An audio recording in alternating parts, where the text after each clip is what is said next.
Kuqiniswe ukhuseleko kwinkundla kamantyi yase-Estcourt KwaZulu Natal nanjengoko kulindeleke ukuba kuqale ityala lobesisithethi sombutho wamagqala oMkhonto Wesizwe umnumzana Carl Niehaus nanjengoko abaxhasi bokaNiehaus bephume ngobuninzi ukuyokumxhasa.UNiehaus ujongene netyala lokuphula imigaqo ye-COVID-19 ngaphandle kweziko loluleko lase-Estcourt ngoJulayi kulo nyak'uphelileyo. Tyholwa ngokuququzelela indibano ngaphandle kweliziko nalapho besakubanga umongameli weli umnumzana Jacob Zuma wayebanjelwe khona ngokunyevulela inkundla. UNiehaus ukhethe ukuxoxa ityala endaweni yokuhlawula umdliwo wama-R3,000 erandi. Kanti ke ngoku siphosa indambo kwintatheli yethu ye-SABC uSimphiwe Makhanya nozindlebe namehlo ethu kweli tyala. Sizithatha indambo siziphosa kukho sichazele baqhubeke into enkundleni namhlanje.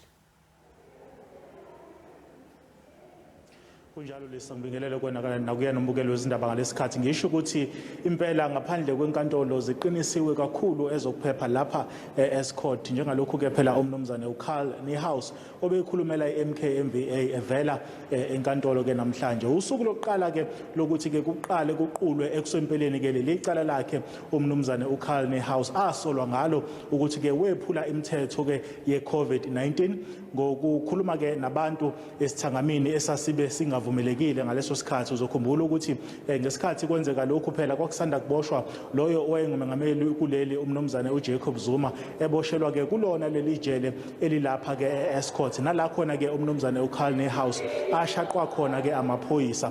Namhlanje ke ngaphakathi enkantolo singathi ke ithimba labameli ke bamnumzane uCarl Niehaus lizameke ngakho konke okusemandleni ukutshengisa ke ukuthi cha lamacala lawa athweswe wona akuwona ekusempeleni namacala kufanele ngabe ubhekene nawo. Na indaba ke ibe sekutheni ngesikhathi abameli bebuza ukuyena ke okwabopha ke umnumzana uCarl Niehaus ukapteni ukuyena oyehola ke le operation yokuboshwa komnumzana uCarl Niehaus bambuzile ukuthi ngesikhathi embopha uCarl Niehaus wayenzani ngaleso sikhathi. Ukapteni ke omele ke amaphoyisa wachaza ukuthi cha ngaleso sikhathi eboshwa umnumzana uCarl Niehaus wayekhuluma nabantu ababekhona ke ngaphandle enkantolo lapha ke noma singathi ke ngaphandle kwasejele elapha e-Estcourt.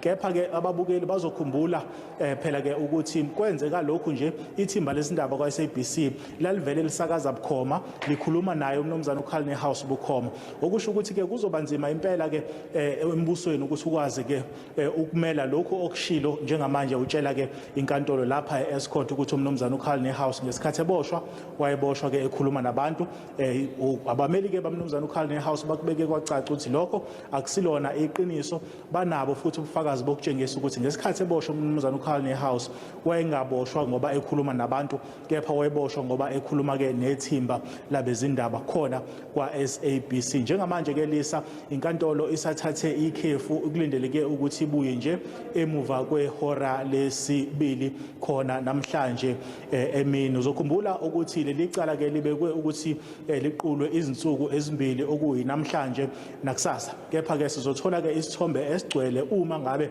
seyibuyile ke inkantolo ukuthi kusazoqhutshekwa yini kulalelo leli cala kusasa. Sikwazile ke ukukhulumisana naye umnumzane uCarl Niehaus ngaphambilini ekseni nalapho khona egcizelelile ukuthi yena umsulwa futhi nje ngokubona kwakhe ke wonke lamacala athweswe wona okuphula imithetho ye-COVID-19 yitulo nje lezombusazwe esingathi ke uyithola ke eyisisulu salo ngoba uthi yena akazange akwenze lokhu umbuso omsola ukuthi ukwenzile ukuthi ke isinqumo malungana naleli cala sizophuma nini lisa ake sibubeke nje indlebe khona ngaphakathi enkantolo siza ukuthi kuzoqhubeka kanjani namhlanje nakusasa ukuze siza ukuthi leli cala lizophothulwa kanjani. Njengamanje ke asibusele intambo kwenegoli.